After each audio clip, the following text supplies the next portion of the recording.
Letting go, the quiet bravery of loving from a distance. There is a quiet moment in life that can feel like the most difficult thing we ever face. Not an explosive fight or a dramatic exit, but a gradual, almost invisible parting of ways. It is the moment we realize that despite how much we want to hold on to someone, we must let them go. We have been raised on stories of fighting for love, of pushing through obstacles to keep people in our lives.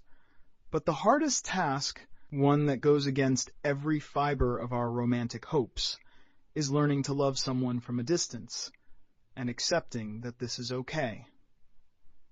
There is an inherent contradiction in this process. Love, by its very nature, feels like something we are meant to nurture closely, to cultivate with effort and persistence. The idea of loving someone and yet releasing them from our daily lives can seem absurd, counterintuitive. But life, messy, complicated, unpredictable life, often demands this very paradox from us. If we cannot show up for someone in the way they deserve, if they cannot love us in the way we need, the only real option is to be honest about that reality. It requires a certain bravery to face the fact that love doesn't always arrive in the form we expect, or stay the way we wish it would. Sometimes circumstances don't align, no matter how deep the connection. You might be at a point in life where you are unable to give someone the attention, energy, or emotional presence they deserve. Or perhaps they are not able to love you in the way you need right now, leaving a quiet ache where joy once was. Either way, you find yourself at a crossroads, faced with a choice. Cling desperately to the relationship, trying to force it into a shape that doesn't fit, or let go. In many ways, it is tempting to hold on. There is comfort in the familiar, even if it comes with its struggles. We convince ourselves that we are just one conversation away from making things work.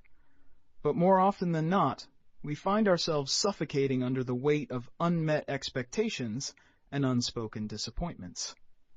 We begin to lose sight of who we are, molding ourselves to fit the relationship instead of being true to what we need and what we can give. Letting go doesn't mean erasing the love you've shared. It doesn't diminish the beauty of the memories you've built together or the lessons you've learned from one another. It simply means recognizing that, for now, you cannot ask more from this relationship than it can offer. You cannot force someone to be more available than they are. You cannot demand that life's circumstances bend to your will. What you can do is appreciate the time you had, and let that be enough. In many ways, the greatest act of love is this: knowing when to step back, when to stop demanding more from someone than they are able to give. This doesn't mean abandoning love.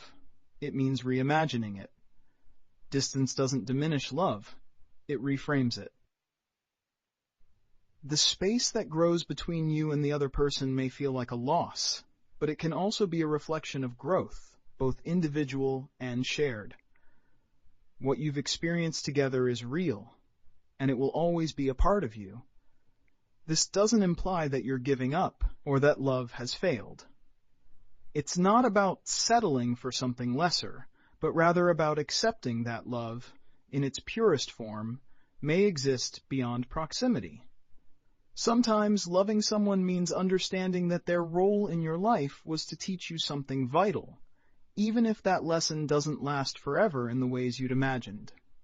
There is a tendency to cling to the idea of permanence, as though love's success depends on its endurance over time. But in reality, relationships are like any other experience. They may evolve, change, or even end, but that doesn't make them less valuable. The love you've shared, the moments of connection and joy, they don't disappear because the relationship shifts. They remain, like photographs frozen in time, always yours to revisit in memory. In letting go, we don't abandon love. We free it from the confines of expectation. We allow it to exist as it is, imperfect and incomplete, but beautiful nonetheless.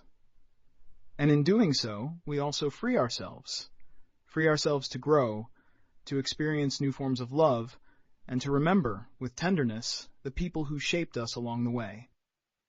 Life is full of transitions, and love is no exception. Sometimes the bravest thing we can do is accept that a relationship has reached its natural conclusion and let it be. In appreciating the love for what it was, instead of what we wish it could be, we allow both ourselves and the other person to move forward with grace. And that, in the end, is the most profound expression of love we can offer.